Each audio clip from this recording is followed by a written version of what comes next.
Okay, so in our last video, we started to dive into examining some ways to describe the spread for some quantitative numeric continuous data.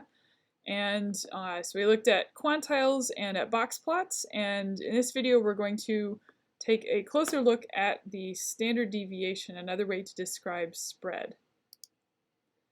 Okay, so I left you with, in that last video, with a question of what the error bars represent on this bar plot. So they're a different measure of spread, and typically on bar plots they are the standard deviation or standard error.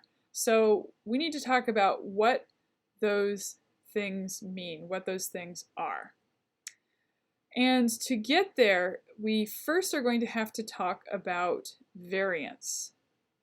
So variance is another way to measure spread around of your data. And the verbal definition of variance is that variance is the average of the squared deviations from the mean.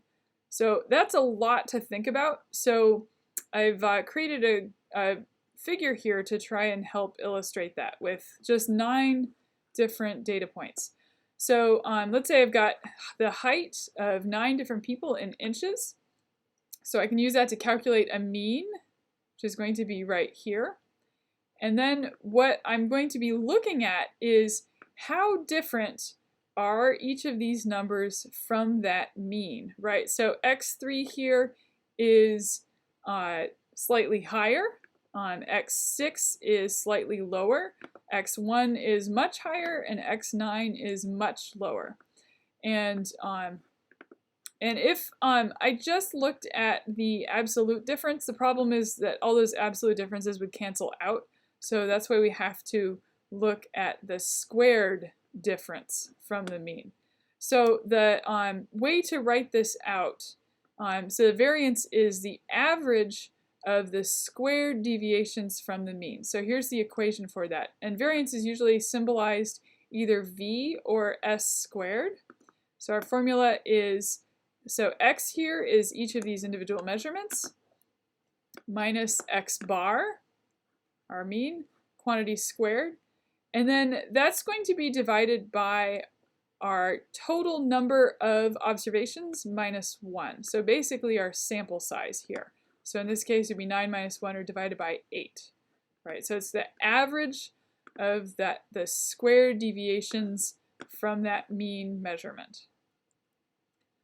But there's a problem with using the variance when we're looking at a visual display. It's very easy to calculate the variance. All I need to do is use the var function. Right? So if I go back over to R,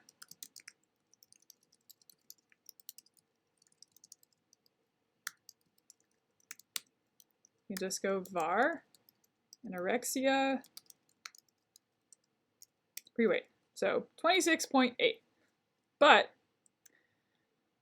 normally the variance is going to be a big number, and its units are squared. So they're not the same units as the original data. So it's, in this case, it's mass squared. So the variance is not particularly useful. And so that's where the standard deviation comes in. The idea behind the standard deviation is, let's just take the square root of the variance to get ourselves back into the same units. And it's also very easy to calculate the standard deviation in R with the SD function. So I can say here, variances aren't particularly useful. What about the standard deviation instead, which is the square root of the variance? So SD, so now, in this case, our number is 5, so in the same units as our original measurement. I'm sorry, Dr. Clark, but I'm going to have to interrupt you again because I think you left out a small point here that might be useful. So we just calculated the standard deviation for the pre-weight data for the anorexia experiment, right? Or anorexia project. And so we're looking at individuals that had an initial body weight, somewhere between 70 to 95 pounds. And so now we can actually kind of put some thinking around that standard deviation of 5. That's 5 pounds. So that tells us that in general, most of the people weighed plus or minus 5 pounds around whatever the average body weight was for this project. So suddenly that number, that measure of spread, has some kind of connection to the thing that we're interested in. So it's often useful to just pause and do this kind of sanity check and say, does the number that I got make sense? What does that mean relative to the mean for the data that I'm examining? So we need to be very number literate here, and kind of gut check the numbers that you're looking at and see if they make sense and see if it's clear what they mean. Okay, now let's keep going, Dr. Clark. Okay. So we've looked at some ways to quantify the center, and we've looked at a number of ways to quantify the spread for data. And anytime you make a plot, your plot should always show at an absolute bare minimum the mean plus and minus one measure of spread, such as the standard deviation, right, as shown here. And so why? So if your data are normally distributed, 68% of all the data points are going to fall within plus or minus one standard deviation of the mean. That's a really cool property of the normal distribution.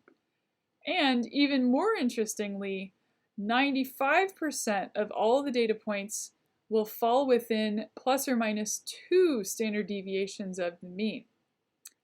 And so, even in a more minimalistic bar plot, if our bar plot includes the standard deviation, 65% of the data, then we can generally pretty easily visualize what 95% of the data will look like by just mentally doubling each of these bars.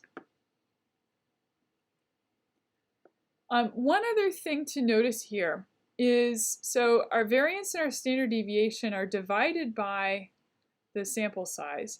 And so generally speaking, the standard deviation will often decrease as the sample size increases, right? So here I combined all of the measurements into just a single bar, and you notice that here my standard deviation is minuscule, whereas when I have smaller sample sizes, so here 17, 29, and 26, I have much larger standard deviations. All right, so that's your introduction to the standard deviation, another common measurement of spread in data sets.